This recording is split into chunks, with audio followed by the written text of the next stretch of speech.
Okay. చతుర్దశ భువన భాండాగారంలో నిలిచి ఉన్నది శ్రీకృష్ణ పరబ్రహ్మనే. స్వయం నారాయణ అంశతో ఆయన ఎల్ల వేళ సదా భగవద్గీత నామస్మరణలో నిమగ్నమైన ఉన్నది సర్వదా సర్వదా సర్వదా రక్షించుకుంటూనే ఉంటాడు. ఆ శ్రీకృష్ణ పరబ్రహ్మం తలిచిన వెంటనే మోక్షం మీకు ప్రాప్తించును.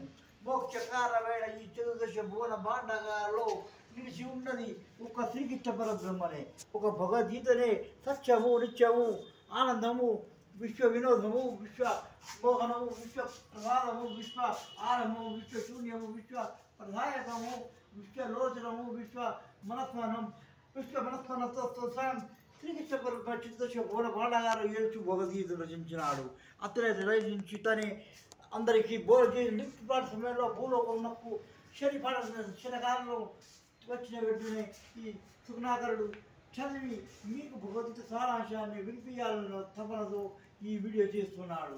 ఈ వీడియో విన్న వెంటనే మీరు ఆనంద, ఆశ్చర్య, అమోఘ విద్య, భగవద్గీత, రాజ విద్య, రాజ కుశ యోగంలో నిమగ్నుడై రచన, గాన, నిర్మాణ, సంభూత, సంభావ, అజ్ఞాన తిమిరాల నుండి జ్ఞాన తిమిరాల వైపు వెలుగు నింపుకొని ఆ వెలుగులోనే నిమగ్నమై ఆ అశాంతి నుంచి శాంతి నుంచి సుదీర్ఘమైన దేహ త్యాగమైన, దేహ పరిణామమైన, సూర్యుడైన, చంద్రుడైన మీరు అది నుంచి ఆధ్యాత్మిక చింతనలో పరిపూర్ణంగా